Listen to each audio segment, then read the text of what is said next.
안녕하세요. 매일매일 습관처럼 매일 헌법.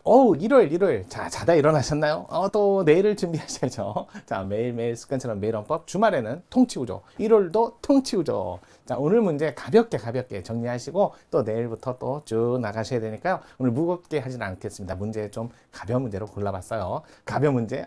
근데 이게요. 자, 지난주 토요일 날 있었던, 그러니까 이번 주 말고요. 지난주 토요일 있었던 국가직 취급시험 문제에서 요 문제 그대로 갖고 글로 판례 어문을 내서 문제를 냈어요. 그러니까 좀 반복적으로 계속 나오는 거 항상 얘기하지만 제가 통치구조에서 권한쟁의 뭐 할 수 없는 국가인권위원회, 또 경찰위원회, 또 교섭단체, 그다음에 이렇게 소위원회, 이런 내용은 좀 암기 좀 하셨어야 돼요. 그런 것들을 보시면서 한번 살펴보도록 할게요. 자, 권한쟁의 심판 당사자가 될 수 있는 국가기관에 해당하지 않는 것만을 고르세요 라고 했는데, 기본적으로 권한쟁의 여기까지 부하면까지도 필요 없겠네요. 자, 권한쟁의 한번 볼게요. 권한쟁의. 자, 이거는 헌법재판소 그러니까 20하국 대 60하국 딱 두 번밖에 없었어요. 이거는 국가기관 간에 요것만 인정했고요. 하지만 실시를 안 했어요. 규정은 있었지만 헌법재판소 실시를 안 해서 판례가 없어요. 60하고는 국가기관 간, 그다음에 지자체 간,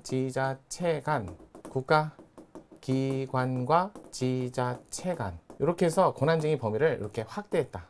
그래서 현행헌법에 실시했어요. 그러니까 현행헌법 안에서 판례가 있죠. 그래서 이제 헌법재판소 권한쟁의는 헌법상 국가기관이어야 돼요. 국가기관. 이렇게 1번. 그러니까 헌법상 국가기관, 지자체, 국가기관, 지자체. 요거 국가기관 중 국회라는 부분은 예시로 본다 라는 판례가 있죠. 하지만 지자체는 요거는 열거예요. 이것도 좀 보셔야 돼요. 그 다음에 헌법상 국가기관. 두 번째, 헌법 또는 그다음에 법률상 권한을, 이거죠. 또 세 번째, 공권력 행사 불행사로 침해, 또 침해 우려도 돼요. 그러니까 예방적 권한쟁의가 예외적으로 돼요. 예방적이 예외적으로 된다. 가능하다. 또 소극적 권한쟁의도 됩니다. 내 거 아니다. 내 권한 아니다. 권쟁도 됩니다. 이런 것들을 보셔야죠. 자, 당연히 다섯 번째, 권리보호 이익이 있어야 돼요. 이익이 있어야 되고요.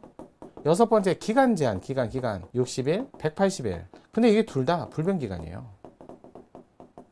이런 것들. 그래서 여러분들이 보통 보면 권한쟁의에서는 주로 요건 중에서는 예가 제일 많이 나와요. 예하고 예. 요 정도. 그 다음에 각각 다 판례 있으니까 요거 세 개는 보셔야 돼요. 이거는 그냥 단순 암기상 60일, 180일, 6 곱하기 3은 180 이렇게 돼서 권리보호익이 없어서 소송할 수 있는 경우는 존재하지 않습니다. 그래서 헌법상 국가기관이 아닌 거, 여러분들 많이 나온다니까. 이게 헌법상 국가기관이 아닌 거 해가지고 아닌 거 요것들을 좀 보셔야죠. 헌법상 국가기관에 해당되지 않는 거. 자, 교섭단체. 자, 오늘 문제도 있지만 국회 안건조정위원회가 소위원회 위원장, 소위원회. 이런 안 되죠. 국가인권위원회, 경찰위원회. 이런 데는 권한쟁의 할 수가 없어요. 그럼 암기하셔야 돼요. 원자력위원회 이런 것들은 안 되고요. 그래서 이런 건 단순 암기사항이에요. 여러분들 입장에서 권한쟁의 심판, 그런 다음에 뭐 헌법상, 법률상 권한, 침해 우려, 예방적 권한쟁의, 소극적 권한쟁의 이런 것들은 좀 보시고요. 공권력 행사 불행사이기 때문에 권한쟁의 심판은 행정소송법을 준용합니다. 자, 볼게요. 권한쟁의 당사자가 될 수 있는 국가기관에 해당하지 않는 것을 고라라 라고 했는데, 국회, 당연히 권한쟁의 예시로까지 보잖아요. 예시로까지. 맞죠? 각급 선거관리위원회, 행정부도 예시로. 정당은 국민의 기본권 주체지.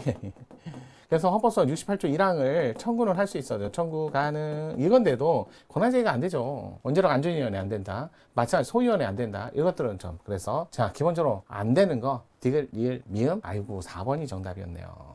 이렇게 정리를 하셨어야 돼요. 뭐 내용적으로 많은 내용을 담고 있는 건 아니에요. 권한쟁의는 주로 이제 이런 요건 중에 3가지 정도 하고, 그 다음에 판례 위주로 조금 보시면 될 것 같아요. 특히 지방자치단체 간의 권한쟁의, 최근에 24년도 판례에 해수면을 갖고 싸운 적이 있는데, 이걸 갖고 싸울 때 항상 해수면의 결정, 원래 법률로 하고, 법률이 없으면 관습법도 없으면 헌법재판소가 정해준 그 사건하고 똑같은 사건이지만, 그래도 어찌됐든 권한쟁의 판단이 올해 최근 판례까지 있었다는 거. 그렇기 때문에 8월달 판례까지 있었어요. 그래서 좀 나오지 않았나라는 생각. 최근에 이런 문제로. 자, 그러면 여기까지 보셨으니까 주말을 잘 정리하시고요. 우리 내일부터 또 새롭게 시작해야죠. 그러면 내일부터 새롭게 매일매일 습관처럼 매일 헌법입니다.